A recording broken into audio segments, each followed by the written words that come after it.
మస్తకులై నతజనమందార శరణు శరణు.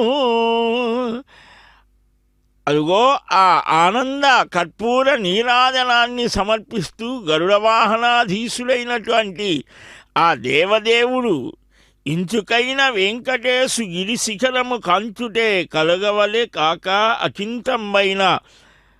అంకితమైన నిత్యానంద పదవులను మించి తమ ఎదుట ప్రభవించినవే కావా అని అంటారు. అదిగో అట్టి స్వామి 7 కొండల మీద నిలిచి 7 లోకాలలో ఉన్నటువంటి సర్వులను, సిద్ధులను, సాధ్యులను, మనుష్యులను, దేవగంధర్వాది సకల దానవులను సంరక్షించేటువంటి స్వామి.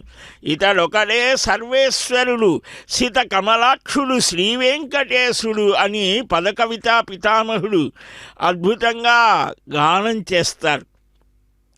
వైఖానస భగవచ్శాస్త్ర కోవిదులైనటువంటి ఆ దేవదేవుని అంతరంగ పురుషులు 12 ఊర్ధ్వ పుండ్రధారులై దీక్షా వస్త్రాలంకృతులై ఆ పరమాత్మ యొక్క దివ్య పాదపద్మాలను శిరస్సున ధరిస్తే చాలు, ఆ సరస్వతి వీణా వాద్యంతో నిరంతరం దేవదేవుని ఆ రాజగోపురం మీద నిలిచి స్వామి యొక్క యశస్సుని గానం చేస్తూ ఉంటుంది. 10 దిశలా ఆ దేవదేవుని యొక్క దివ్య వైభవాన్ని చాటుతూ ఆ రాజగోపురం మీద నిలిచినటువంటి దేవతలంతా కూడా ఆకాశంలో సంచరించేటువంటి సిద్ధసాధ్య విద్యాధర యక్ష కిన్నర కింపురుషాది సకల దేవతా గణాలను ఆహ్వానిస్తూ ఇదే మీరు రావాల్సినటువంటి పరమ గమ్యస్థానం ఇదే అని ఆహ్వానిస్తారు. కేవలం 800 కోట్ల మనుష్యులకు మాత్రమే కాదు, దేవ పశు పక్షి మనుష్య సర్వ ప్రాణులకు కూడా ఆరాధ్యుడు ఈ ఆనంద నిలయుడు. అట్టి స్వామిని దర్శిస్తేనే చాలు, అదే వెంకటాచల మఖిలోన్నతము అని అంటాడు. పూర్ణ పురుషుడి యొక్క దివ్య సాన్నిధ్యంలో ఆ పురాణ పురుషుణ్ణి సేవించడానికి పూర్ణచంద్రుడు కూడా తహతహలాడుతున్నాడు. ఈరోజు పుష్యశుద్ధ పూర్ణిమ, పవిత్రమైనటువంటి ఆనందదాయకమైనటువంటి రోజు. 16 కళలతో ఆ పూర్ణచంద్రుడు ఈనాడు ఆకాశంలో నిలిచి ఆ పున్నమి వేళ ఆ పురాణ పురుషుని యొక్క దివ్య వైభవాన్ని దర్శించాలని తొంగి చూస్తున్నారా అన్నట్లుగా ఆ నల్లటి ఆకాశమంతా అలా ఉంటే తెల్లని ఆ చంద్రబింబం ఎంతో అద్భుతంగా దర్శనమిస్తూ ఆ పూర్ణ పురుషుడైనటువంటి ఆ దేవదేవునికి సూర్యచంద్రాదులు నేత్రాలతో సమానమట. అట్టి స్వామివారి యొక్క సందర్శనం పరమానందాన్ని కలిగిస్తోంది అని అన్నారు. అందుకని స్వామి యొక్క ఆ దర్శనం చేస్తూ ఆయన నామాన్ని స్మరిస్తూ ఈ జీవితాన్ని ఇలాగ గడిపితే చాలయ్యా అని అసంఖ్యాకమైన భక్తజనానీకమంతా కూడా చక్కగా స్వామిని కీర్తిస్తారు. అదిగో ఆ గోపికామణులు ఆనంద తాండవం చేస్తున్నారు. నృత్య గాన వాద్య సమ్మేళనమైనటువంటి తౌర్యత్రిక విశారదత్వాన్ని ప్రదర్శిస్తూ ఉన్నారు. భగవంతుని సాన్నిధ్యంలో రాగతాల సమన్వయమైనటువంటి నృత్యం దేహం మీద ధ్యాసని పోగొడుతోంది, పరమాత్మ మీద ఆసక్తిని కలిగిస్తోంది. యోగం అంటే అదే. మనసస్య ఇంద్రియానాంచ ఐకాగ్ర్యం పరమంతపః, తపస్సు అన్న అదే. ఈ మనస్సుని, బుద్ధిని, ఇంద్రియాలను ఏకైకమైనటువంటి ఆ పరమాత్మ స్వరూపం యందు పరమానంద శోభితుడైనటువంటి దివ్య దేహధారి అయి పంచోపనిషన్మయమైన ఆ పరమపురుషుని, ఆ పరబ్రహ్మని, ఆ పరమానంద సుందర నీల మేఘ కోమల శ్యామల స్వరూపుడిని కాదయ్యా ఉపనిషత్తులు వర్ణిస్తున్నాయి. బంగారు ఛాయతో హిరణ్యవపు రుజు వదాన్య అని ఇలాగ వర్ణించేటువంటి ఆ ఉపనిషత్తులలో చెప్పేటువంటి పరబ్రహ్మ ఈనాడు అదిగో దివ్యమాలికలను ధరించి వేదస్వరూపుడైనటువంటి ఆ వైనతేయుణ్ణి అధిరోహించి చక్కగా దర్శనమిస్తూ ఉంటే ఆడరో అప్సరో భామలు అని అంటారు. పాడరో గంధర్వగణులు, గంధర్వ గానం చేసేటువంటి వారు ఆ గానం చేస్తూ ఉంటే, అప్సరసలు నాట్యం చేస్తూ ఉంటే, కాదయ్యా ఆ అప్సరసలు నందగోకులంలో గోపికలై జన్మించి ఆ పరమాత్మ సేవలో తరించారు అని శ్రీమద్భాగవతాది గర్గపురాణం మొదలైనటువంటి గర్గభాగవతాదులు చెప్తూ ఉంటే, ఈనాడు చక్కగా ఈ వెంకటాచల క్షేత్రంలో స్వామివారి యొక్క దివ్య సాన్నిధ్యంలో వాహన మండపంలో చక్కగా తెల్లని గొడుగుల నీడలో స్వామి లోపల ఉన్నటువంటి మూలమూర్తికి వేసే హారాలను ధరించి ఆ గజగమనుడు గజరాజవరదుడు ఆ వెంకట విభుడు చక్కగా సాగిస్తూ ఉన్నాడు భక్తులని అనుగ్రహించేటువంటి ఈ విహారాన్ని.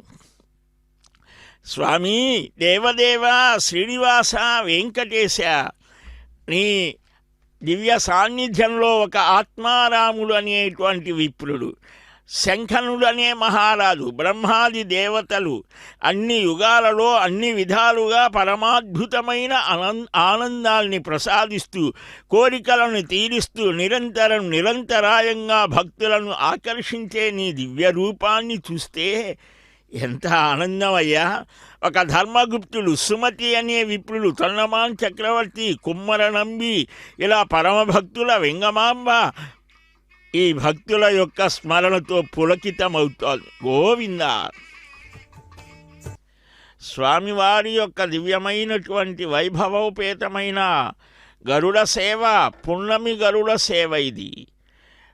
ప్రతి సంవత్సరం వార్షికంగా బ్రహ్మోత్సవాలలో జరిగేటువంటి ఆ అఖండమైన అద్భుతమైన ఆశ్చర్యకరమైన ఆనందదాయకమైన గరుడ సేవని ప్రతి పూర్ణిమ అనుగ్రహిస్తున్నారు శ్రీవారు భక్తుల కోసం. దిగివచ్చి అలాగా ఆ స్వామి వక్షస్థల లక్ష్మి హృదయంలో ఉంటోంది అమ్మ. ఆ అమ్మ యొక్క దివ్య స్వరూపం మనకు గుప్తంగా ఉంటుంది.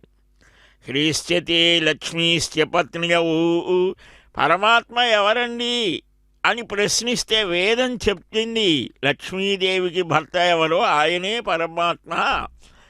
వేదాంత రహస్యాన్ని చెప్పే గ్రంథాలన్నీ శ్రీయపతియాయి లక్ష్మీ పురస్సరంగానే ప్రారంభమవుతాయి. శ్రీసూక్తం బహుముఖయతే తాంచ శాఖానుశాఖం అంటారు భట్టరు వారు. ఓ తల్లి లక్ష్మీదేవి, నీ వైభవం శాఖానుశాఖలుగా శ్రీసూక్తంలో అనేక విధాలుగా చెప్పబడి ఉన్నాయి. పరతత్వం ఎవరయ్యా అంటే పురుష సూక్తం నారాయణుడు తప్ప మరొకరు కాదు అని చెప్తాను. ఆ పరతత్వాన్ని నిలబెట్టినది ఎవరు? లక్ష్మీ. అదిగో వక్షస్థలంలో ఉన్న ఆ లక్ష్మీ సహితుడైన నారాయణుడికి ఆ ఆనంద కర్పూర నీరాజనం భక్తుడి ముఖమే అద్భుతంగా శోభిస్తుండేట్లుగా చేసి తాను వెనక ఉండి తన పాదాలని ఆశ్రయిస్తే ఎవరైనా సరే ఆయా రామావతారంలో చెప్పాడు కదా, ప్రతిజ్ఞ చేశాడు, నేను నీవాడను అని ఒక్కసారి అంటే చాలట అనుగ్రహిస్తాడు. అట్టి పురుషోత్తముడు ఎక్కడున్నాడండి? ఎవరున్నారు? శ్రద్ధయా దేవో దేవత్వమశ్నుతే. ఆ శ్రీదేవి వల్లనే స్వామికి దేవత్వం ఏర్పడుతోంది అని శృతి చెప్తోంది. సౌగంధ్య సౌకుమార్యాలతో తామర పుష్ప భోగ్యతను కూడా మరిపిస్తూ ఇరయుం అకలకిల్లేన్ అని స్వామి వక్షస్థలంలో నిత్యవాసం చేసే లక్ష్మీదేవి నిరంకుశులైన స్వామి చేతనుల అపరాధాలను దండన విధించకుండా వారు కూడా స్వామి దగ్గరకు చేరేట్టు చేయటమే శ్రేయతే అంటారు పెళ్ళైలోకాచార్యుల వారు. తాను స్వామిని ఆశ్రయించింది జీవుల చేత స్వామిని ఆశ్రయింపచేసింది అని జీవునికి భగవానునికి మధ్య ఉంటూ ఆయన అనుగ్రహం జీవుడికి కలిగేట్లుగా చేసే పరమ ఉదార స్వరూపిణి అయినటువంటి ఆ అమ్మ ఆ శ్రీమద్ రామాయణమపి పరం ప్రాణితి త్వచ్చరిత్రే అంటారు భట్టరు వారు. దేవిత్వం మహిమావధి స నా హరినా అని కూరత్తాల్వాన్ అంటారు. ఇలాగ ఆల్వారులు, పూర్వాచార్యులు, కవులు అందరూ కూడా ఆ పరబ్రహ్మస్వరూపం ఇక్కడ ఒక రూపంలో ఒక్కడే కనిపిస్తున్న వారిలో ఆ స్వామి హృదయంలో లక్ష్మి కూడా ఉన్నది. ఆ లక్ష్మి యొక్క శోభ అదిగో మనం దర్శిస్తున్నాం. ఆ ఏనుగులతో రకరకాలైనటువంటి భక్తుల యొక్క ప్రార్థనలతో అదిగో ఆ సుందరమైనటువంటి సురుచిరమైనటువంటి శంఖచక్ర ధారి అయి మత్పాదౌ శరణం వ్రజేతి చరణౌ సంసార సింధుస్తదా జానుం సంస్పృశతీతి జానుమపి పాణిభ్యాం స్వయం దర్శయన్ శేషాద్రౌ జగతోస్య రక్షణ ధియా తిష్టద్దయాసాగరః సశ్రేయాంసి చతుర్భుజః కలయతాం శ్రీ శ్రీనివాస ప్రభుః. తల్లి కోసం దిగి వచ్చాడు తనయుడు. ఎంత గొప్పవాడండి! ఆ పైన ఉన్న ఆయనేమో తల్లి కోసం ఒక అవతారాన్నే తీసుకొని అమ్మ ద్వారా వివాహం చేసుకుందాం అనుకున్నాడు పద్మావతి పరిణయం. ఆ క్రింద ఆ గరుడాల్వారు, గరుత్మంతుల వారు ఉన్నారే, ఆయన తల్లికి దాస్యం ఏర్పడితే ఆ దాస్యాన్ని తొలగించడానికి అమృతాన్ని తెచ్చి ఆ అమృతాన్ని ఏమాత్రం స్పృశించకుండా మరలా ఆ దాస్య విముక్తి కాగాల్ని తీసుకువెళ్ళి అక్కడ పెట్టాడు. అంతటి గొప్ప గుణాన్ని చూసి స్వామి స్వయంగా కదలి వచ్చి నా వాహనంగా ఉండమన్నాడు. ఎంత అద్భుతం! మనం సరైనటువంటి సద్గుణాలతో మంచి భావాలతో ఉంటే పరమాత్మే మనల్ని మన దగ్గరకు వచ్చి అనుగ్రహిస్తాడు. ఆ పరమాత్మ అనుగ్రహం కలిగితే అదిగో ఆ చంద్రుడు చెది ఆహ్లాదే అని పున్నమనాటి వేళ తిరుమలలో రామకృష్ణ మహర్షి తపస్సు చేశాడు, సాక్షాత్కరించాడు. ఈ రోజున రామకృష్ణ తీర్థం, కుమారధారా తీర్థం, గాలవ తీర్థం, ఎన్ని తీర్థాలున్నాయి మనల్ని పవిత్రం చేయటానికి. అలాగా ఎంతోమంది మహానుభావులు తపస్సు చేసినటువంటి స్థానం స్వామి పుష్కరిణిలోనే 9 రకాలైన తీర్థాలు. కుబేర తీర్థం, ఉత్తరే ధనదం తీర్థం ధనదేన వినిర్మితం, ఎత్ర స్నాత్వాఘ నిర్ముక్తో ధన సంపదమాప్నుయాత్ అని ఆ తిరుమలలోకి అడుగు పెడితేనే చాలు తీర్థాలు. తీర్థాద్రి ఇది, తిరువెంకటాద్రి తీర్థాలతో విరాజిల్లుతోంది. కొన్ని కోట్ల తీర్థాలున్నాయి. స్వామి పుష్కరిణిలోనే 9 తీర్థాలున్నాయి. ఉత్తరంలో ధనద తీర్థం ఉన్నది. ఈ తీర్థాన్ని కుబేరుడు నిర్మించారట, అందుకనే కుబేర తీర్థం అని కూడా అంటారు. అన్నిటినీ కలుపుకున్నదే స్వామి పుష్కరిణి.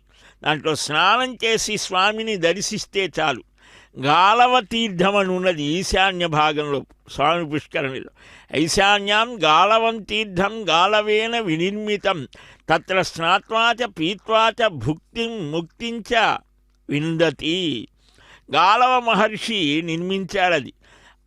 ఈ భాగంలో తీర్థాన్ని త్రాగినా స్నానం చేసినా ఇహపర సుఖాలు కలుగుతాయట. మహానుభావుడు సప్త చిరంజీవులలో ఒకడు, అష్టమ చిరంజీవి అయినటువంటి మార్కండేయ మహర్షి, ఆయన కూడా ఒక తీర్థాన్ని నిర్మించాడు. శ్రీనివాస చరణవు శరణం ప్రపద్యే. స్వామివారి దివ్య వైభవాన్ని చక్కగా విశ్వవ్యాప్తం చేసే ఆ అన్నమయ్య పదాలు. ఇదిగో చూడండి చూడండి, వెంకటాద్రి వైభవము అని తిరువెంకటాద్రి వైభవాన్ని వర్ణించేటువంటి ఆ అద్భుతమైన గానామృతమది ఆస్వాదించాం. చక్కగా వింటేనే చాలు. మనమేమిటి ఈ వెంకటాచలానికి 1,80,00,000 40,000 సంవత్సరాల క్రితం వచ్చిన రామావతారం 24వ మహాయుగంలో వచ్చాడు రామచంద్రమూర్తి అని మనకు పురాణాలు చెప్తాయి. ఆనాడు త్రేతాయుగంలో శ్రీరామ లక్ష్మణులు అరణ్యవాసం చేసే సమయంలో సీతాన్వేషణ చేస్తూ వానర సైన్యంతో ఈ వెంకటాద్రి దివ్యధామాన్ని వచ్చాడు అని కూడా పురాణాలు చెబుతాయి. ఆ పర్వత సానువులలో ఆంజనేయుని మాతృమూర్తి అంజనాదేవి తపస్సు చేస్తూ రామచంద్రమూర్తిని చూడగానే నమస్కృత్య మహాభాగా వచనంచ ఇదమబ్రవీత్ ప్రతీక్షంతి మహాబాహో త్వదాగమనమద్భుతం అని 2 చేతులు జోడించి నమస్కరిస్తూ, ఓ మహానుభావ, అద్భుతమైన ఆనందకరమైన నీ రాక కోసం నేను ఎదురుచూపులు చూస్తున్నానయ్యా. నేనే కాదు, ఈ కొండ మీద ఉన్న మహర్షులంతా నీ ఆగమనాన్ని కోరుతూ ఉన్నారు, దీక్షగా తపస్సులను చేస్తూ ఉన్నారు. ఇక్కడ మా ఆతిథ్యాన్ని స్వీకరించి కృతార్థుల్ని చేయవలసినది అంటే అంగీకరించాడు.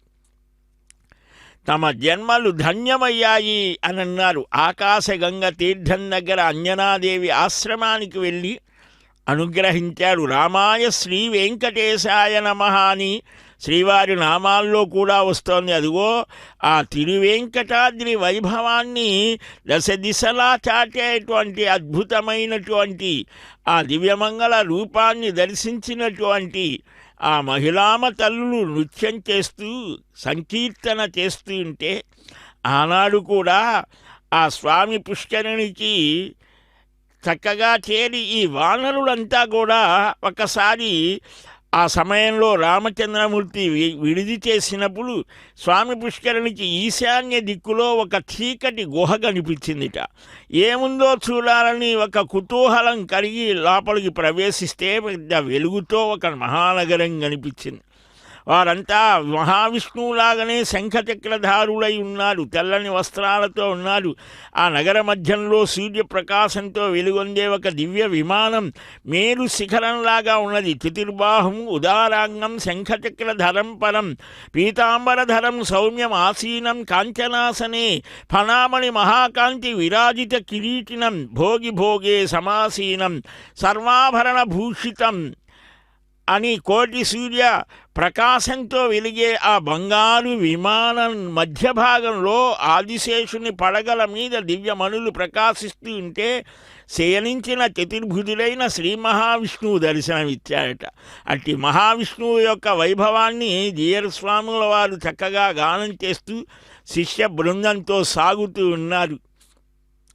అక్కడ మహాలక్ష్మి ఆయన వక్షస్థలం మీద కొలువై ఉంటే శ్రీభూ నీలా సమేతంగా అక్కడ పాదసేవలు వారు చేస్తూ ఉంటే, నారదాది ముని బృందాలు యోగులు గానం చేస్తూ ఉంటే, కీర్తిస్తూ ఉంటే, వైజయంతిమాల శ్రీ కౌస్తుభాది మణిహారాలు విరాజిల్లుతూ ఉంటే, ఆయన చూపులు కరుణ రసంతో పొంగి పొరలుతూ ఉంటే, తెల్లని వింజామరులు సేవకులు వీస్తూ ఉంటే, గొడుగులు ధరించిన వారు కొందరు పుణ్యస్త్రీలు సుగంధ పరిమళ ద్రవ్యాలను తల్లుతూ ఉంటే, అలాంటి ఆధ్యాత్మిక తేజస్సుతో ఉన్నటువంటి ఆ అందమైన దృశ్యాన్ని చూసేసరికి వానరులకు ఆశ్చర్యం కలిగింది. ఇంతలో శంఖచక్రధారి దండాధారి అయిన ఒక పురుషుడు వారిని బెదిరిస్తే పరిగెత్తుకొని వచ్చేశారు. మళ్ళా ఏమీ కనిపించలేదు. ఇది దృశ్యం కళ భ్రమ అని తమ ప్రభువైన రామమూర్తికి విన్నవిస్తే, అనంత పుణ్యప్రదమైన ఈ వెంకటాచల పుణ్యక్షేత్రంలో సాక్షాత్తు వైకుంఠవాసుడైన శ్రీమన్నారాయణుడు లీలామానుష రూపంలో సంచరిస్తూ ఉంటారు. అందువలే ఇది భూలోక వైకుంఠం అంటారు. ఈ కొండ మహిమ అనంతం అవ్యక్తం. దేవతలకు కూడా ఈ కొండ గొప్పదనంలో ఆవగింజంతైనా అర్థం కాదన్నారు. మీ పూర్వ పుణ్య భాగ్యం వల్ల శ్రీమన్నారాయణ దర్శనం కలిగింది. మీరు లోపలికి ప్రవేశించింది వైకుంఠ గుహ. ఆ వైకుంఠం శ్రీ మహావిష్ణువుకి ఎంత ప్రీతిపాత్రమో ఇది కూడా అంతే. ఏ కొద్ది పుణ్యాత్ములకో ఆయన దర్శనమిస్తూ ఉంటారని సాక్షాత్తుగా శ్రీరామచంద్రమూర్తి ఈ గుహ ప్రాశస్త్యాన్ని చెప్పాడు. అదిగో స్వామి పుష్కరిణి, దీనిలో 9 తీర్థాలని చెప్పుకున్నాం ఇందాక. మార్కండేయం పూర్వభాగే మార్కండేయ వినిర్మితం తత్ర స్నాంతి నరాయేతు తేషామాయు ప్రవర్ధతే అన్నారు. కల్పకాల అల్పాయుష్కుడైనటువంటి మార్కండేయుడు పరమాత్మ అనుగ్రహంతో సప్త కల్పజీవి అయ్యాడు.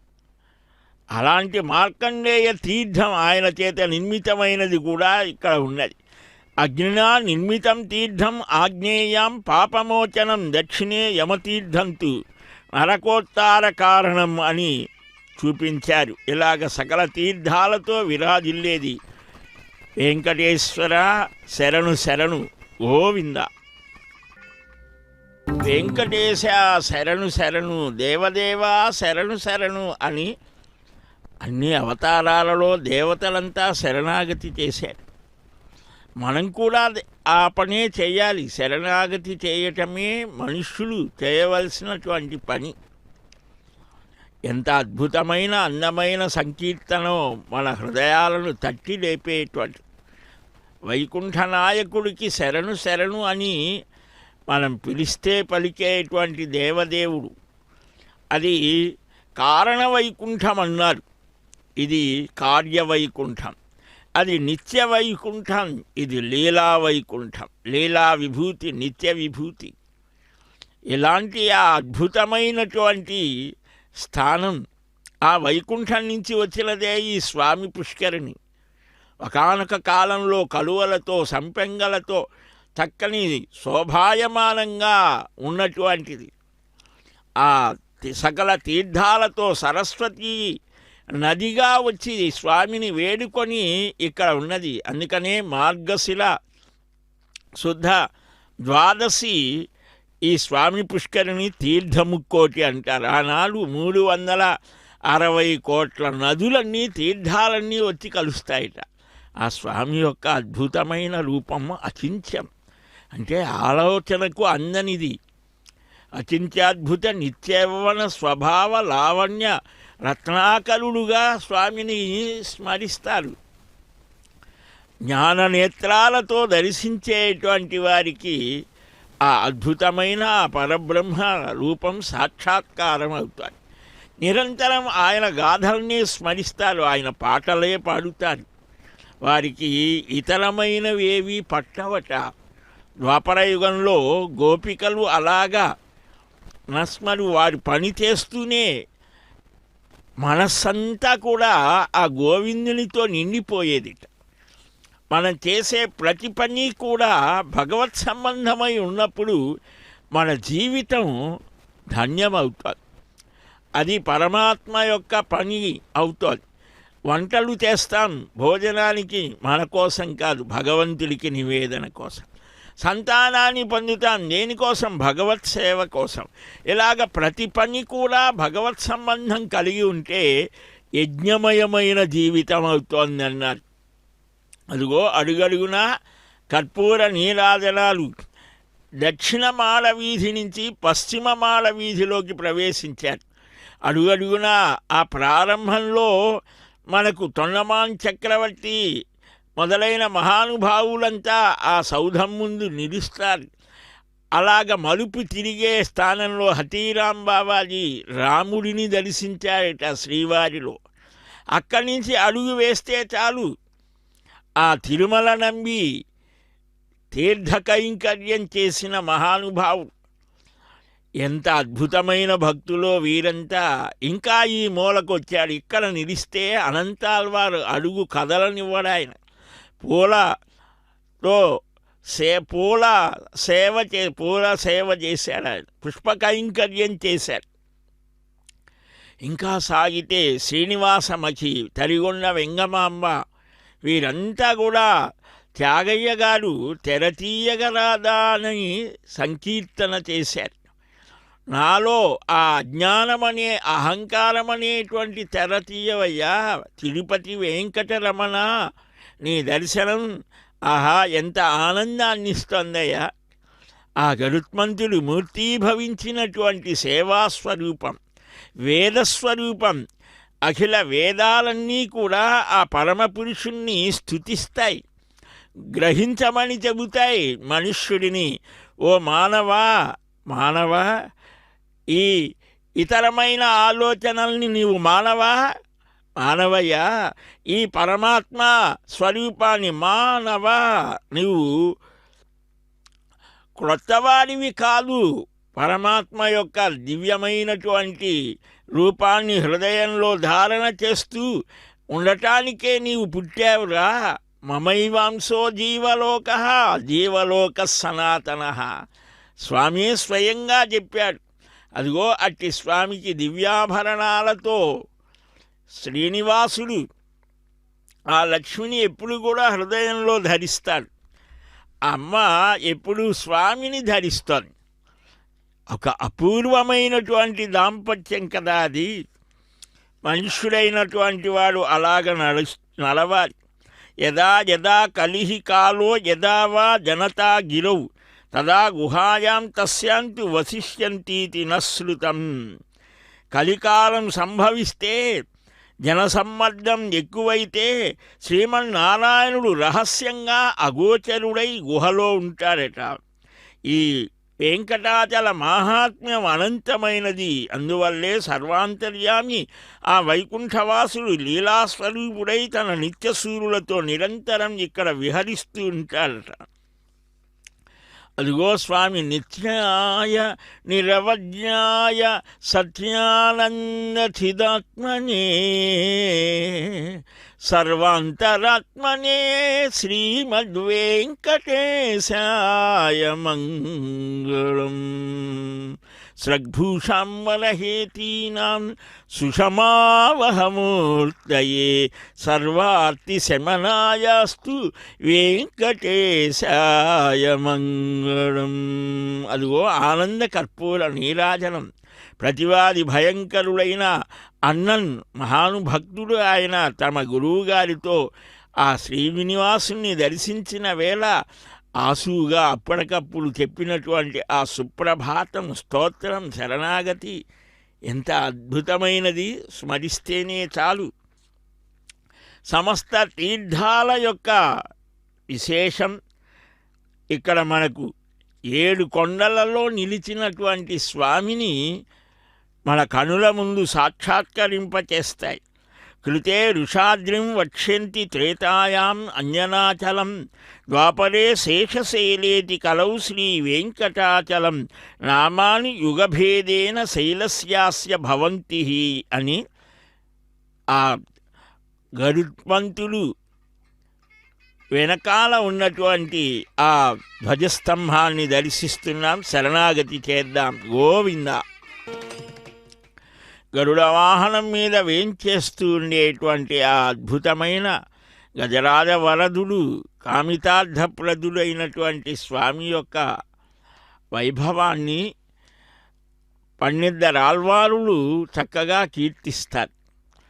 ఆ ఆళ్వారుల యొక్క ప్రబంధ గానం గోష్ఠిగా సాగుతూ ఉంటే చక్కగా ఆ వేదనాదాలు వెనుకగా ఆ వేద పురుషుని యొక్క స్వరూపాన్ని ఆవిష్కరిస్తూ ఉంటే పరమ పవిత్రమైన ఈ పర్వత సానువులు ఎప్పుడూ పచ్చని చెట్లతో పూబొదరిండ్లతో పవిత్ర పరిమళ ధురలతో నిండి ఉంటాయి. ఇక్కడ ఎక్కడ చూసినా తామర కొలనులు, ఆ కొలనుల మీద తిరుగాడే తుమ్మెదలతో నేత్రపర్వంగా దర్శనమిస్తూ రమణీయమైన ప్రకృతి సౌందర్యంతో ఆహ్లాదాన్ని కలిగిస్తారు. అంతేకాదు రకరకాల పండ్ల తోటలతో ప్రకాశిస్తారు. ఎన్నో మృగాలకు పక్షి సంతతులకు నిలయం ఈ క్షేత్రం. ఎందరో మహర్షులు మరెందరో యోగులు దేవతలు ఈ సప్తగిరి సానువులలో జంతు రూపాల్లో సంచరిస్తారు. సాక్షాత్తుగా పరమాత్మ ఇక్కడ విహరిస్తాడు లక్ష్మీ సమేతుడై. అందువల్లనే ఈ క్షేత్రంలో జంతువుల పక్షుల అరుపులే వేద సారాలై శ్రీహరి యొక్క సంకీర్తనలుగా ప్రభవించాయి. ఈ పర్వతంలోని రాళ్ల గుట్టలన్నీ రత్నరాశులే, చింతామణులే, గుహలు సకల సంపదలకు స్థావరాలు. పూర్వం మేరు పర్వతం బ్రహ్మగారిని ప్రార్థించిందిట, నా పేరు భూలోకంలో తిరస్థాయిగా ఉండాలి. అందుకని ఆ మేరువే బంగారు కొండగా ప్రసిద్ధి చెందేట్లుగా నవరత్నాలను కల్పవృక్షాలను నాలులుగా పోసి ఈ పర్వతరాజాన్ని ఏర్పరిచి బ్రహ్మాండ భాండాలకు దీన్నే ఆధారంగా చేశాడట బ్రహ్మదేవుడు. ఇలాంటి పరమపావనమైన దివ్యక్షేత్రంలో ఒక తోట బ్రహ్మాది దేవతలు, మరొక తోట పరమ భాగవతోత్తములైన ఋషులు, యోగులు, వేదాలు, సూర్యచంద్రాది నవగ్రహ దేవతలు, సకల తీర్థాలు, పర్వతాలు, ఇంకా ఎందరెందరో మంచి మనస్సులతో తపస్సు చేస్తుంటారు గుప్తంగా. సిద్ధపురుషులకు స్థానమైనది ఈ వెంకటాచలం. తమ కోర్కెలు తీర్చుకోవడంతో పాటు లోక కళ్యాణం కోసం వీరంతా ప్రార్థిస్తారు. మనం చేయవలసింది కూడా అదే. కేవలం 110 కోట్ల హిందువులోనో భారతీయులనో 140 కోట్ల మందనో వీరి కోసం కాదు, ఈ సమస్తమైన మానవ జాతి అంతా కూడా సుఖంతో, శాంతితో, ఆనందంతో, సామరస్యంతో ఆ పరమాత్మ యొక్క దివ్యనామ రూప లీలాగుణ విశేష ధామ వైభవాలని హృదయంలో ధారణ చేసేట్లుగా మనం ప్రార్థించాలి. ఇక సుఖయోగీంద్రుడు, బ్రహ్మాది దేవతలు అంతా రామచిలుకలతో కలిసి శృతులను ఇక్కడ చక్కగా గానం చేస్తూ ఉంటే ఆ మంగళధ్వనులతో ఈ పర్వత సానువులు ప్రతిధ్వనిస్తూ ఉంటాయి. మహాయోగీశ్వరులు కూడా నెమళ్ళు క్రేంకారాలు చేస్తూ నాట్యం చేస్తూ ఉంటే తకధిమ్మని నాట్యం చేస్తుంటారు. యోగులు కూడా కోయిలలు గోరువంకల చేత సమస్త పురాణాలని వాటి ద్వారా కూడా వింటారు. ఇంతటి అద్భుతమైనటువంటిది. బహూని చాన్యనామాని కల్పభేదాద్ భవంతి యావదుక్తా భగవతః కళ్యాణ గుణరాశయః తావంత్యోస్య గిరేస్సంతి గుణాః పరమపావనాః అస్య వెంకటశైలస్య మాహాత్మ్యం యావదస్తి తావద్వక్తుం చ కార్త్స్నేన న సమర్థః స్తుతిర్ముఖః షణ్ముఖశ్చ సహస్రాస్యః ఫణీ దేవాః పరేకిం. పురాణాలు చెబుతాయి. అదిగో ఆ గరుత్మంతుణ్ణి దర్శిస్తూ ఉంటేనే చాలు. ఎంత అద్భుతం! అనంతమైన, అవ్యక్తమైన, అచింత్యమైన, అప్రాకృతమైన దివ్య భవ్య మనోజ్ఞమూర్తి అయినటువంటి ఆ శ్రీనివాస పరబ్రహ్మని వహించేటువంటి సామర్థ్యం ఎలా కలిగింది అంటే స్వామి అనుగ్రహం వల్లనే. అఖిలాండ కోటి బ్రహ్మాండ నాయకుడైన భగవానుని యొక్క కళ్యాణ గుణ పరంపరలు ఎలాగ అసంఖ్యాకమో, ఈ క్షేత్రం యొక్క నామాలు, మహిమాన్వితమైన గుణాలు కల్పభేదాన్ని బట్టి అసంఖ్యాకంగా ఉన్నాయి.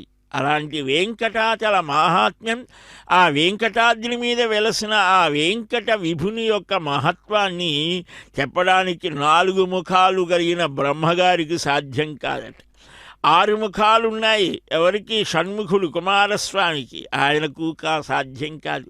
1000 నాలుకలతో ఎప్పుడు కూడా నామస్మరణ చేస్తాడు ఆదిశేషుడు, ఆయనకు సాధ్యం కాదు. సూత మహర్షి చెప్తాడు వెంకటాచల క్షేత్ర నామాలను, వాటి మహిమలను, ఆ స్వామి వైభవాన్ని శౌనకాది మహర్షులకు వివరిస్తూ వాటి పేర్లు, ఆ పేర్లలో ఉన్న విశేషాలు చెప్తాడు.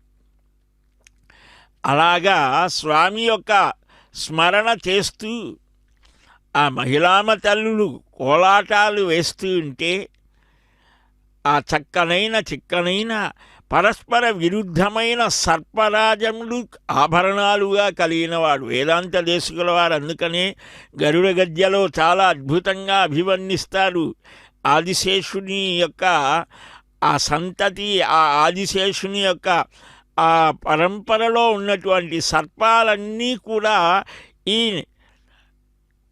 విహగేంద్రుడైనటువంటి ఆ గరుత్మంతుడికి ఆభరణాలయ్యాయిట. అందుకని గరుడాద్రి అని కూడా ఈ కొండను అంటారు. మహావిష్ణువు హిరణ్యాక్షుని ఆదివరాహ రూపంలో సంహరించి భూదేవిని రక్షించిన తర్వాత గరుత్మంతుని పిలిచి వైకుంఠానికి వెళ్ళి తన క్రీడాద్రిని తెమ్మని ఆదేశిస్తాడు. అంటే ఆయన విహరించడానికి యోగ్యమైనదన్నమాట. అందుకని గరుత్మంతుడు తెచ్చాడు కాబట్టే గరుడాచలమని, గరుడాద్రి అని ప్రసిద్ధికెక్కింది. శేషుడిగా, ఆ శేషుడు కూడా మహావిష్ణువుకి పాన్పుగా, పీఠంగా, గొడుగుగా ఇలాగ సేవిస్తూ ఉంటాడు ఆయన అనేక రూపాలతో. ఒకసారి ఈ ఆదిశేషుడికి వాయుదేవుడికి ఒక వివాదం జరుగుతుంది. భక్తులలో కూడా అప్పుడప్పుడు ఇలాంటివి వస్తూ ఉంటాయి. ఎప్పుడు వాడు బెల్లం కొట్టిన రాయిలాగా ఉంటారా? వాళ్ళు కూడా అప్పుడప్పుడు స్వామి యొక్క వైభవాన్ని లోకానికి ప్రకాశింపజేయటానికి చిత్రమైనటువంటి చేష్టలు చేస్తారు. వారికి వివాదం జరిగితే ఎవరు గొప్ప, నీకు శక్తి ఉంటే నన్ను కదుల్చు అని ఆదిశేషుడు వెంకటాచలాన్ని చుట్టుకుంటాడు. వాయుదేవుడు ఆ పర్వతాన్ని చుట్టుకున్న ఆదిశేషుడిని బలంగా విసిరివేస్తే పర్వతంతో పాటు ఇక్కడికి వచ్చి పడిపోయాడు. ఓడిపోయిన కారణం చేత చింతతో ఉన్న ఆదిశేషుణ్ణి శ్రీనివాసుడు ఓదారిస్తూ, నిన్ను నేను ఆభరణంగా ధరిస్తానని, ఈ క్షేత్రం నీ పేరుతో ప్రసిద్ధి పొందేట్టుగా వరమిస్తాను అని అంటాడు. అప్పటి నుంచే శేషాచలం ఆయనకు. అందుకనే నాగాభరణం, చేతికి భుజాలకు ఆభరణాలు రూపంలో కూడా ఆదిశేషుడు ఉంటాడు. అట్టి స్వామిని ఆశ్రయిద్దాం. గోవింద. నారాయణ పరబ్రహ్మ సర్వకారణ కారణం ప్రపద్యే వెంకటేశాఖ్యం తదేవ కవచం మమ అని భక్తులు ఈ స్వామి యొక్క దివ్య వైభవాన్ని స్మరిస్తూ తమకు రక్షణగా కవచాన్ని ధరిస్తారు. మంత్రాత్మకమైనది అది. సహస్రశీర్ష పురుషో వెంకటేశ శిరోవతు ప్రాణేశ ప్రాణనిలయ ప్రాణాన్ రక్షతు మే హరి ఆకాశరాట్ సుతానాథ ఆత్మానం మే సదావతు దేవదేవోత్తమోపాయాద్ దేహం మే వెంకటేశ్వర సర్వత్ర సర్వకార్యేషు మంగాంబాజానిరీశ్వర పాలయేన్మాం సదా కర్మ సాఫల్యం నః ప్రయచ్చతు అని ఇక్కడ స్వామి యొక్క దివ్య రూపాన్ని భావిస్తూ సర్వత్రా వ్యాపించినటువంటి ఆ దేవదేవుడు మనల్ని ప్రాణరక్షణ సర్వరక్షణ చేయాలి అని వేడుకోవటం అనాదిగా మనకు కనిపిస్తూ ఉంటుంది. ఆ వెంకట విభుని యొక్క వెంకటేశ చరితం ఆనందాన్ని కలిగించేటువంటిది. అట్టి ఆ ఆనంద నిలయుని యొక్క దివ్య రూపాన్ని భావన చేస్తూ ఆ దివ్య కథామృతాన్ని దురుకుంటూ శ్రీవత్స వక్షసం శ్రీశం శ్రీలోలం శ్రీకరగ్రహం శ్రీమంతం శ్రీనిధిం శ్రీడ్యం శ్రీనివాసం భజేనిశం. ఆదిత్య పురాణంలో దేవశర్మ అనేటువంటి ఒక మహాభక్తుడు అద్భుతంగా ప్రార్థిస్తాడు. అన్ని అవతారాలకు మూలమంటాడు ఈ శ్రీనివాసుని. ఆ స్వామి పుష్కరిణి తీరంలో ఉన్నటువంటి ఆ దివ్యావతార స్వరూపాన్ని ప్రార్థిస్తాడు. శ్రీవత్సమనేటువంటి గుర్తుని వక్షస్థలంలో కలిగి ఉంటాడు జగత్ప్రభువు ఆ స్వామి. అందువల్లనే ఆ స్వామి పుష్కరిణి స్నానం, సద్గురో పాదసేవనం, ఏకాదశి వ్రతం ఇవి దుర్లభము అని కూడా చెప్పడం జరిగింది. స్వామి యొక్క దివ్య సాన్నిధ్యాన్ని మన మనస్సులో నిరంతరం కలిగి ఉండాలి అని స్వామి నీ వక్షస్థలంలో లక్ష్మితో కూడి హావభావాలతో లలిత శృంగారాలలో ఆసక్తిగా ఉంటావు. లక్ష్మీదేవిని నీ కరపద్మాలతో స్వీకరించినటువంటి వాడవు. ఋగ్వేద, యజుర్వేద, సామవేద, అధర్వణ వేదాలలో పరిపూర్ణమైనటువంటి వాడివి. సమస్తైశ్వర్యం చేత పూర్ణుడివి. స్వామి నిన్ను నేను భజిస్తాను అని భృగ్వాది మహర్ష్యాదులంతా కూడా కీర్తిస్తారట. ఆయన రాకే ఆశ్చర్యకరం. ఎవరు గొప్ప అనేటువంటిది ఒక చమత్కారం మాత్రమే. అలాగ వెళ్ళి ప్రార్థిస్తాడు. అట్టి స్వామిని మనం జయజయధ్వానాలతో వేడుకోవాలి. ఆ కృష్ణావతారంలో ఉన్నటువంటి స్వామి కదా గోవింద అనంటే. గోవింద పట్టాభిషేకం చేసుకున్నాడు.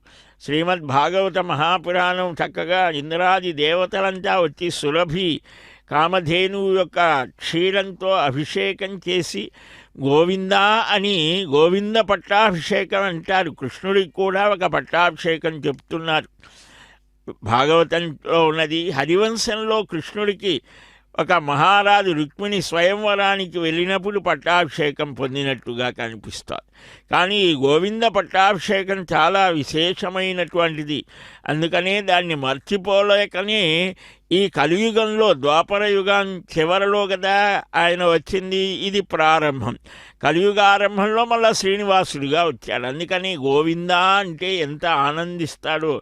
కృష్ణో రక్షతునో జగత్రయ గురు. కృష్ణం నమస్యామ్యహం కృష్ణే నామరశత్రవో వినిహతాః కృష్ణాయ తస్మై నమః కృష్ణాదేవ సముత్థితం జగదిదం కృష్ణస్య దాసోస్మ్యహం కృష్ణే తిష్టతి సర్వమేతదఖిలం హే కృష్ణ రక్షస్వ మాం. గోవింద. శ్రీవారి గరుడ సేవ అత్యంత వైభవంగా సాగుతోంది. స్వామివారు పశ్చిమ మాడవీధి నుంచి ఉత్తర మాడవీధిలోకి ప్రవేశించి వరాహదేవుని యొక్క ఆ మార్గంలో చక్కగా నిలిచి భక్తులని కటాక్షిస్తూ ఉన్నారు. ప్రప్రథమంగా వచ్చినటువంటి స్వామి వరాహదేవుడే. వరాహస్వామి శ్రీనివాసుడు ఇద్దరూ కూడా ఒకే నారాయణ స్వరూపమైన భక్తులని అనుగ్రహించడం కోసం రెండు రూపాలలో వచ్చారు. ఈ దేహిమే అవనీకాంత స్వామి చాలా చమత్కారంగా కలియుగ ఆరంభంలో వచ్చి చింత చెట్టు కింద పెద్ద పుట్టలో ఉండి ఈ స్వామి పుష్కరిణిని రామ భావనతో ఉన్నప్పుడు సరయూ నదిగా, ఆ పుట్టని దశరథ మహారాజుగా, చింత చెట్టుని ఆ తల్లి కౌసల్యగా, అలాగనే కృష్ణావతార అభినివేశం కలిగినప్పుడు ఈ స్వామి పుష్కరిణిని యమునా నదిగా, ఆ పుట్టని కౌసల్యమాత ఆమె దేవకీ మాతగా, చింత చెట్టుని వసుదేవుడుగా భావిస్తూ చాలా కాలం గడిపాడట. సరే, తర్వాత జరిగిన విషయం తెలిసినటువంటిదే. బ్రహ్మగారు గోరూపంలో, పరమశివుడు దూడ రూపంలో గోపాలికగా లక్ష్మీదేవి రావడం, ఆ బ్రహ్మగారు గోరూపంలో ఉండి స్వామికి క్షీరాభిషేకం చేస్తారు. అందుకనే ఈనాటికి ప్రప్రథమంగా స్వామివారికి నవనీత సేవ జరుగుతోంది. అత్యంత ప్రియమైనటువంటిది ఆ సేవ. ఆ వరాహ అవతారం ఒకే సమయంలో రెండు అవతారాలు ఉండడం అనేది అది నారాయణుని యొక్క నైజమేమో. ఒకే సమయంలో ఆ కృతయుగంలో నృసింహుడుగా వచ్చాడు, వరాహస్వామిగా వేంచేశారు, వామనుడుగా వచ్చారు. త్రేతాయుగంలో రామభద్రుడుగా వచ్చాడు, పరశురాముడుగా వచ్చాడు. ద్వాపర యుగంలో బలరామకృష్ణులుగా వేంచేశారు. ఇక ఈ కలియుగంలో అభక్తులైన వారిని మోహింపచేయడం కోసం, భక్తులకు ఆనందాన్ని కలిగించడం కోసం ఇవి రెండు ధర్మస్థాపన చేయడానికి వేంచేసినటువంటి ఆ వైకుంఠ ధాముడు, ఆ నారాయణుడు, ఆ శ్రీయపతి, ఆ అలర్మేల్ మంగాపతి, ఆ అచ్యుతుడు, అనంతుడు స్వామి యొక్క దివ్య వైభవాన్ని బ్రహ్మాది దేవతలు నిరంతరం స్మరణ చేస్తూ ఉంటారట, భావన చేస్తూ ఉంటారు. అట్టి స్వామి యొక్క దివ్య భావాలని సూత మహర్షి ఎప్పుడు కూడా శౌనకాది మహర్షులకు ఆ నైమిషారణ్యంలో వివరిస్తూ ఉంటాడు. స్వామి వెంకటేశ దయాస్వరూప, ఆనాడు తొండమాన్ చక్రవర్తి ఎంత అద్భుతంగా నీ సేవలో పరమ సాత్వికుడుగా మారిపోయాడట. భగవంతుని యొక్క దర్శనం చేత, స్మరణం వల్ల, ఆ తత్వచింతన వల్ల మన ఆలోచనలలో మార్పు రావాలి. ఆ మార్పు వచ్చినప్పుడు భగవంతుడు తానే తీర్చిదిద్దుకుంటాడు. ఆయన చేతిలో ఒక ఉపకరణం కావాలి. మన సొంత ఆలోచనల కంటే భగవంతుడి యొక్క అనుగ్రహం ఎలాగ ప్రసరిస్తే అలాగ సాగుతోంది. తొండమానుడికి అది అనుభవాన్ని కలిగించారు స్వామివారు. గోవింద నామ వైభవాన్ని మనమంతా శ్రవణం చేశాం. ఆ అన్నమయ్య పదాలు మనం వింటుంటేనే చాలు, మన హృదయంలో అచ్యుతుడు కొలువు తీరుతాడు.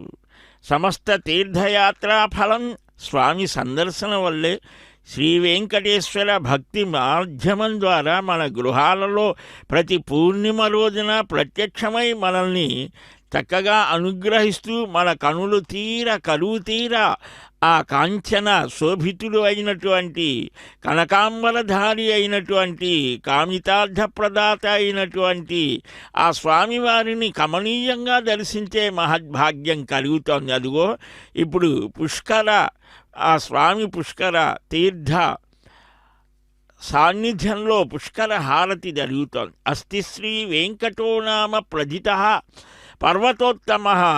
అదిగో అసంఖ్యాకమైన భక్తజనానీకం అంతా కూడా అశేషమైనటువంటి ప్రజలు భక్తితో ఆధ్యాత్మ్యాన్ని పొందుతూ ద్రవిడేషు మహాపుణ్య సేవిత స్త్రిశైర్గిరి తస్య శృంగే సుమహతి పుణ్యా పాప వినాశిని స్వామి పుష్కరిణీ నామ సరసి సర్వకామద అని అంటారు.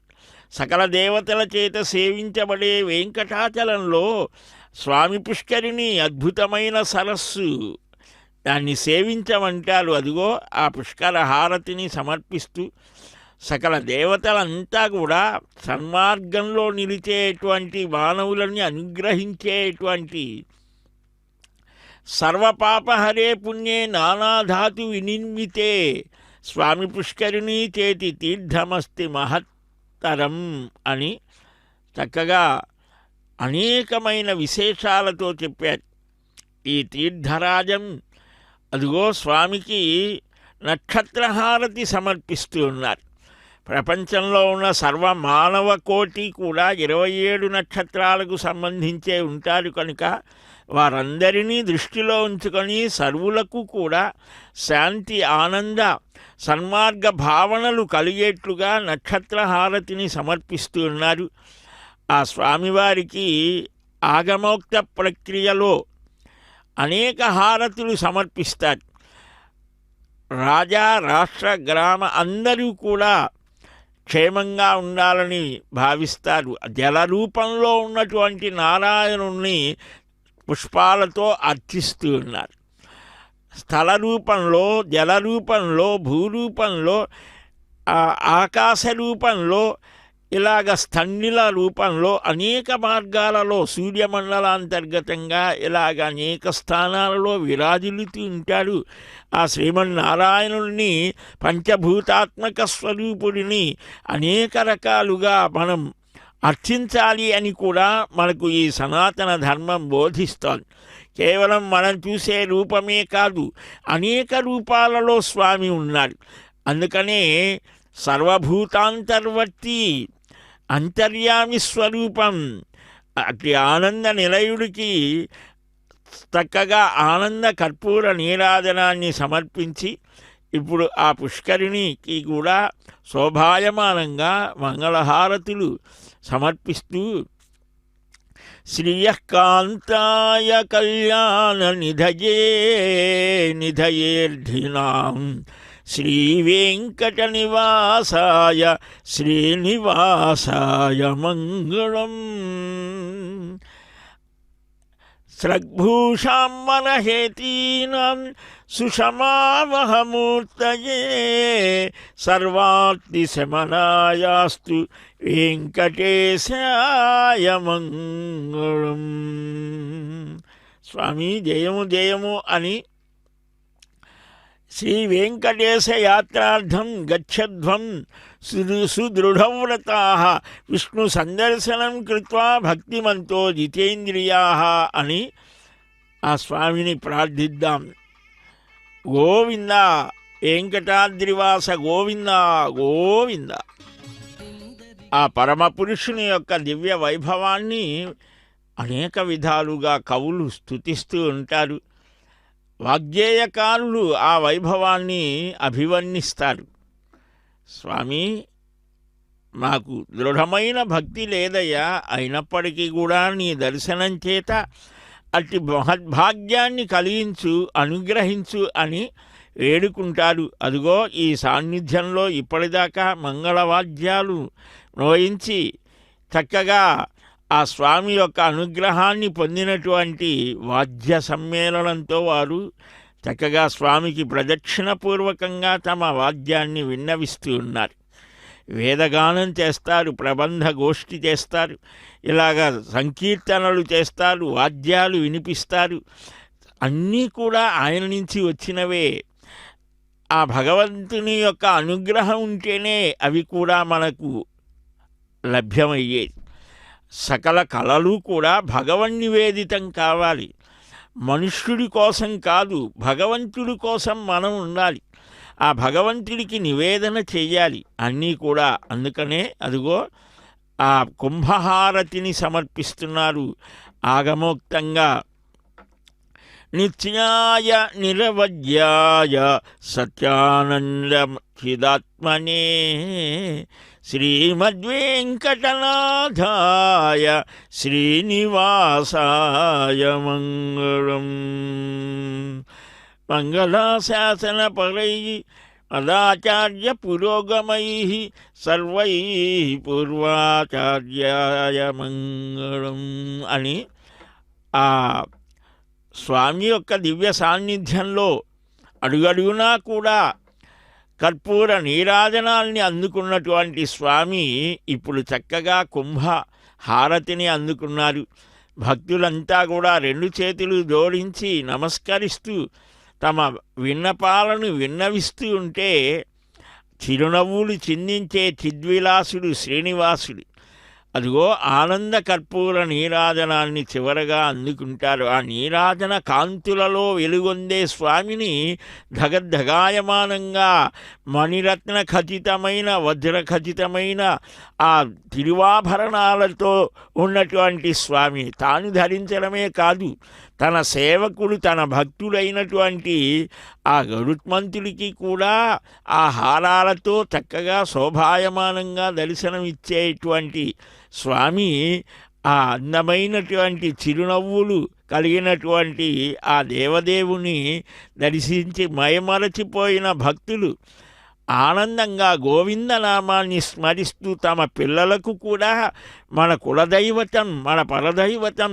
ఆ పరమపురుషుడు ఆ శ్రీనివాసుడు ఆయన పాదపద్మాల్ని మనం నిరంతరం స్మరించాలి, కీర్తించాలి, ఆ తత్వాన్ని గ్రహించాలి, మన జీవితాల్ని ధన్యం చేసుకోవాలి అని తమ పిల్లలకు తమ సంతానానికి కూడా ఆ మహద్వైభవాన్ని వివరిస్తూ తాతలు తండ్రులు ముత్తాతలు అందరూ కూడా కొలచి తలచి పిలచినటువంటి అపురూపమైనటువంటి స్వామి మా స్వామి ఆ మంగాధిపతి అయినటువంటి మహనీయుణ్ణి మరి కొలుద్దాం, స్మరిద్దాం, తలుద్దాం, పిలుద్దాం. గోవిందా అని అంటే చాలు ఆ పరిగెత్తుకొని వచ్చేటువంటి పిలిస్తే పలికేటువంటి ఆ స్వామివారి యొక్క దివ్య పాదాలను శరణాగతి చేద్దాం.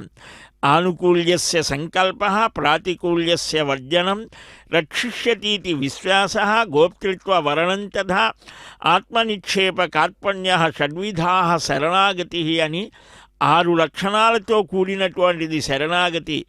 ఆ విశేషాన్ని శ్రీమన్ మహాభారతమే కాదు శ్రీమద్ రామాయణం అద్భుతంగా వివరిస్తోంది. శరణాగతితో మొదలై దేవతా శరణాగతితో విభీషణ శరణాగతితో పరిపుష్టమై ఉంటుంది.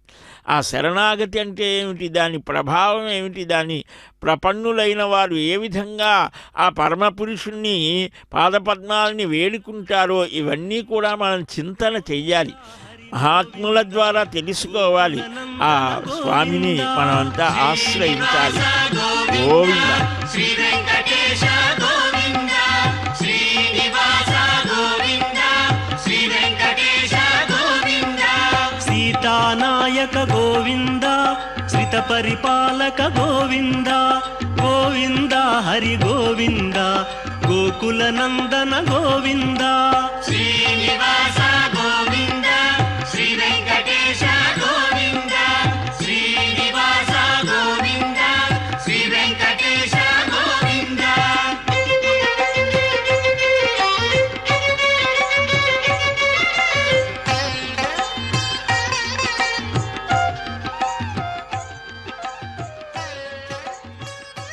పనేసియా మెరిడియన్ హాస్పిటల్స్ ప్రతి సామాన్యుడికి అందుబాటులో అంతర్జాతీయ వైద్య ప్రమాణాలతో వైద్యం. 24 గంటల అంబులెన్స్ సర్వీసుతో పాటు అత్యవసర సేవలతో ఏర్పాటైన చికిత్సా విభాగం. మా దగ్గర గుండె సంబంధిత, మూత్రపిండ, కాలేయ, కంటి జబ్బులకు, మోకాళ్ల శస్త్ర చికిత్సతో పాటు కోవిడ్-19, బ్లాక్ ఫంగస్ వంటి వైరస్లకు, అన్ని రకాల ఆరోగ్య సమస్యలకు నమ్మకమైన అత్యాధునిక వైద్య చికిత్సను అందిస్తున్న హాస్పిటల్ పనేసియా మెరిడియన్ హాస్పిటల్స్. మీ ఆరోగ్య సమస్య ఏదైనా ఇప్పుడు పరిష్కారం సాధ్యం.